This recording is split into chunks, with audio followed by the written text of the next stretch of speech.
আসসালামু আলাইকুম। তুমি কি জানো একটা সত্য কথা তোমাকে জান্নাতের পথে নিয়ে যেতে পারে? সত্য বলা সহজ না।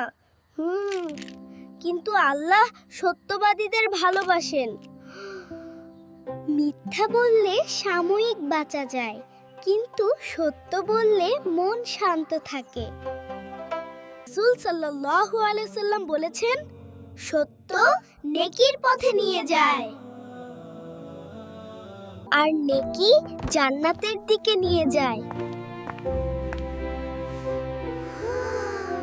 সত্যবাদী মানুষকে সবাই বিশ্বাস করে। সত্য আমাদের চরিত্র সুন্দর করে। আল্লাহ সত্যবাদীদের জন্য বিশেষ পুরস্কার রেখেছেন। চলো আমরা সবাই সত্যবাদী হই, সত্য বলি, আল্লাহকে খুশি করি। আল্লাহ হাফেজ।